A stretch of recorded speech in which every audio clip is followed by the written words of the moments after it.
What's up, everybody? Welcome to Podcast Now. I'm Alex, and I'm joined by Tyler, and we're here to talk about Pirates of the Caribbean Dead Men Tell No Tales after credit scene. We're going to explain the entire scene. If this is the first Pirates video you've seen of us, a couple things you should probably know early on is Tyler and I are massive Pirates of the Caribbean fans. We've had several videos. Because I have a feeling, Tyler, this video could be met with skepticism from like first-time people. So yes. You know, I just do want to make it known we not to gloat, but go watch our other videos, and we predicted basically, Tyler, honestly, we predicted the entire movie of 5. Pretty much the entire movie we were right about. We called Barbossa would die. We called Karina would be his daughter. We called where the Trident was. We called Salazar dying. We called the entire film. So the scene starts out. Elizabeth and Will are sleeping together in a room. It shows like part of the room. You see Elizabeth sleeping, then you see Will sleeping. And then you hear a noise, a very, very familiar noise to any Pirates of the Caribbean fan that's seen any film, specifically 2 or 3. You hear a noise, and you hear it a couple times, probably 2, 3, 4 times. It's walking up to the door. The door opens. You see the shadow on the ground. Firstly, you just see the hat, a very iconic hat, a hat that, again, everybody should know what hat it is. And then you start seeing the entire body, and you also start to hear kind of literally fishy things. And then you can see in the shadow the tentacles kind of going all over the place on the face. Keeps walking up to where Will and Elizabeth are, and then you see the crab hand. Will turns around, sees there's nothing there, grabs Elizabeth, turns her to the side. They go back to sleep. Camera pans down, and we see barnacles on the ground. Davy Jones, Tyler, is back. So, he in some form. In some form. So, we've talked about this a little bit off camera because we do think it's very confusing, and the fact that these guys have kind of rewritten a couple parts of Pirates makes this a little difficult to talk about and predict. But what do you think, Tyler, this shows based on what we know from 5 after seeing it? Here's what I'm going to start off by saying. If you have not seen my story and title idea, watch the one that comes out on Sunday. It will be our Pirates of the Caribbean 6 revision video. Check that out, where I incorporate what happened, because obviously when I wrote the 6th idea, I didn't see Pirates 5 to know, so now we're updating it, changing it. And this after credit scene obviously is a big deal. It affects what will be in future films. Right, so I just want to say that because what my ideas for this may be probably will be incorporated into Pirates 6. So I think there's only so many ways that you go about this. But anyways, the question is, was he really there? Or was it just a dream or a nightmare? Technically a nightmare. And my answer is he really was there. But was he really there in the form that we seen him in as like the fish-faced Davy Jones? Or or was he there as the human form that we saw in that World's End very briefly? And the reason that I'm asking that question, I'm not really asking it, the reason that I'm saying it is because, so Davy Jones, he is not cursed. It's not a curse. Like, his job and Will Turner's job is not a curse. It's a duty, it's a task, like a worldly task, that was given to Davy Jones by the sea goddess Calypso. Which you'd have to reasonably assume it would go Poseidon and then Calypso, like under Poseidon.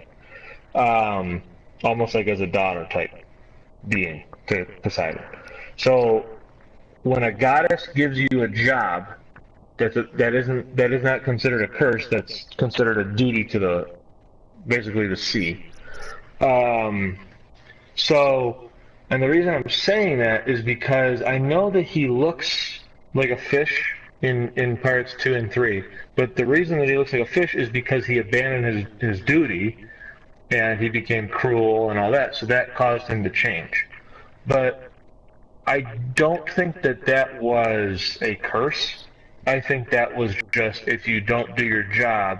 See, it's confusing because it's like, well, if you don't do what you're supposed to do, this is the um, Punishment. this is the result. Like this is the punishment. Yeah, this is the punishment for you not doing what you're meant to be. So I would not consider that a curse. And the reason I'm saying that is now that Will is or became at the end of that World's End became the new captain of the Flying Dutchman. And we saw everybody's stuff fall off of them at the end of that World's End. So it's like a fresh start for everybody. So you have to assume. I know that Davy Jones fell into the maelstrom and all that stuff, the whirlpool, and all. But dead or alive doesn't matter. You'd have to assume that it would have happened to him too, because he was relieved of his duty. You know what I mean? Right. He was relieved of that duty, so he should have technically, pretty much, not right away, but I don't know. It's tough because it's just a movie, so we don't know exactly when things happen. Like, right. Is it like as soon as Will takes the helm? And an important note to say is Tyler and I are trying to follow the rules of Pirates of the Caribbean here. Right. Right. Like we're trying to stay with what we know from 1 through 4. Mainly, honestly, what we know from 2 and 3, and then also these new directors in 5. It changed things up with them saying, like in the movie, you break the trident, all curses are broken.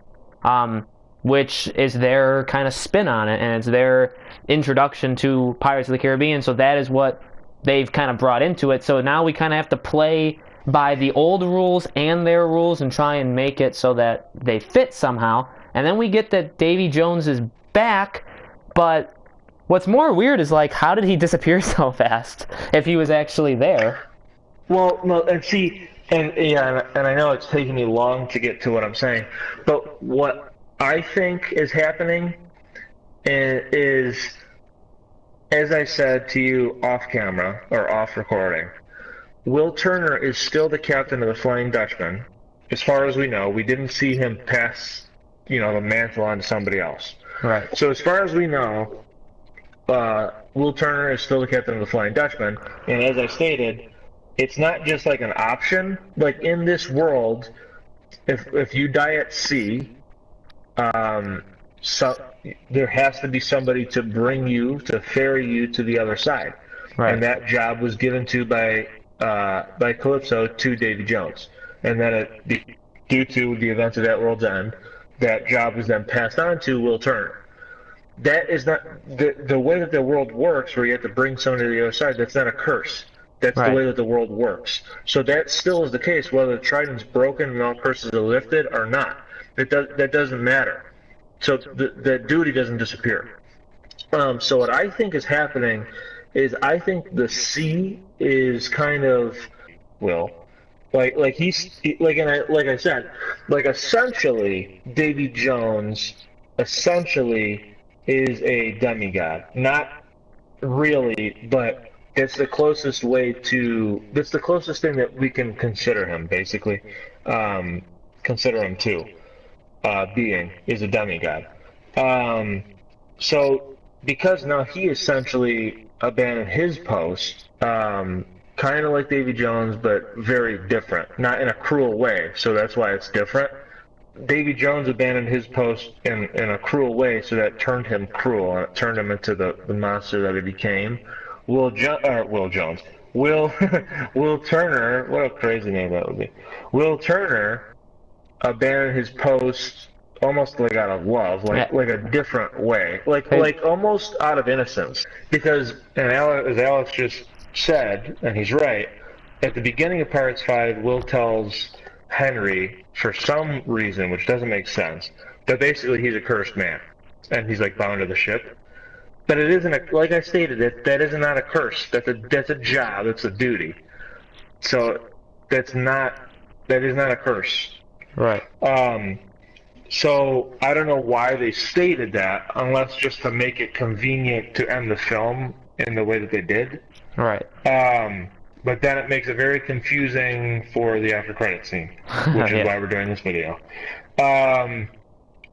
So and like Alex just said, like, well, maybe he can come on land now whenever he wants. But then, like I said, well, if he's still captain of the ship, then how is he supposed to basically drown, go underwater, go to the other side? Like, like he still does that, like on a daily routine. Like, clearly he doesn't. It looks like he just lives with them now. Right. Like, so so I just, it's confusing. It's extremely confusing because, in my opinion, what's happening is this. He's like, hey, you have a job to do. Like, you basically, in a way, you carved your heart out. Now, that part I didn't get to yet, but you carved your heart. Like, this is your job now. You're the one who has to bring souls to the other side, who die at sea. So, you haven't been doing it. So now we're gonna have to start sending you messages, and I think that's how it's happening. I think they're coming in the form of um, nightmares, but I also think what's happening is the ghost of Davy Jones may actually. But see, now is that a curse or is that supernatural? Is supernatural a curse? I don't know. Right. Because clearly, as we see the barnacles on the floor, clearly somebody or Davy Jones himself was actually in Will's room. Yeah, standing there. Yeah. It's not like it wasn't like that just fell off of Will's hand, like he's still losing pieces. Like that Right. isn't what happened. Like somebody or Davy Jones himself Right. was actually in. I mean, it's pretty Will's clear room. from literally just in terms of how they shot the scene. It is kind of meant to be somewhat of this nightmare sequence, but then literally how it's filmed in panning down the camera to see that the barnacles are there is their way of saying, no, there was something legitimately there. Yeah, but whatever was there did not do the whole claw thing because that would wake up Elizabeth. Like that didn't happen. But something is coming to visit Will at night. Right. Which is probably causing the nightmare. Because I'm sure, like, as it's standing over him, it causes the nightmare. Now, what it is, I don't know. Could it be Davy Jones? It could be, because those things were on his claws. So, I don't know if it's actually Davy Jones or what, but that's what I think it is. It's a nightmare, but at the same time, it's actually also happening. Now, whether or not it's the real Davy Jones, that's unknown. That I don't know. Did you like that? You kind of get to see him I liked it again. I liked the thought of them first of all toying with us, kind of. Yeah. And basically, and I'm gonna cover it in my Pirate 6 video, which you really should watch because I think I found, for all of you wondering, like, how do they go from here after Pirates 5? Where they, all curses are lifted, no more basic, it just seems like no more supernatural. Like, well, what are the rest of the Pirates of the Caribbean movies going to be if there's no more curses? Like, so, like, all the interesting stuff, all the myths, you can't cover now? Or you can, or what? Like, is there a gray line? Like, I don't know. I have come up with a way on how they could bring it all back. And I also came up with a way. And now this after credit scene, and then I'm done talking. This after credit scene, what I like is we literally just had a very like happy ending for these two characters. Yeah. At the end of Pirates 5, and then you have the after credit scene that's like, oh wait, maybe it's not so happy after all. Maybe somebody's not going to be able to stick around as long as everybody thinks. Yeah. And that's like almost a spoiler towards what I will do in my Pirates 6. Because I think that's what it looks like they're leaning towards. Yeah, I think so. Like, it doesn't look like it's exactly a happy ending like we all thought it was. Right. But only the people who stuck around to the end got to see, like, maybe it's not all as happy as it seems. It's definitely interesting. It's hard. It's really hard because they introduce this word curse that's not talked about too much. Like, that word isn't used a ton in the other movies. Like you said, it's like supernatural or Is that a like curse, or mystical. is supernatural just Right. supernatural? Right. Right. Like we've heard other Like words. We like the haven't heard. trident. The trident isn't cursed. That's like a that's a that's like the tool or the weapon of the god Poseidon, who's Right. real. Like Right. he's really a real god who is god of the sea. Calypso was a sea goddess. That's not a curse. That's like a supernatural element that exists in the world. Just Right. like ferrying souls to the other side. So like what still exists in the world? Right. Yeah. What's still. Is the fountain of youth in 4, would that be considered a curse, or is that considered supernatural? Right. Yeah. So then you gotta It's draw just the line of confusing. you gotta Right. then think about what do we then define as curses? How does Davy Jones fit into that? Specifically him, just because they showed him that. Was it just a nightmare? Was it more? Lots of questions. We gave our best answers to it. Let us know in the comments below what you think the after credit scene was, what you think this could lead up to in Pirates 6. It's hoping that there is one, because they definitely set it up, and as long as this does well enough, you gotta think that that's gonna be their starting point to go on to Pirates 6. Like Tyler said, make sure you check out our revision video. It comes out this Sunday, Pirates of the Caribbean 6 revision video. Make sure you continue watching for all our post Pirates 5 stuff, our review, the revision video. We have a discussion on Monday just talking about Pirates 5 in general. This after credit scene will probably come up another time. And then a couple videos later in the week, and so on, for as long as we feel like we need to do it. Thank you guys as always for watching. Let us know what you thought about all of this in the comments below. We could talk about it for Monday's video, and we will see you there.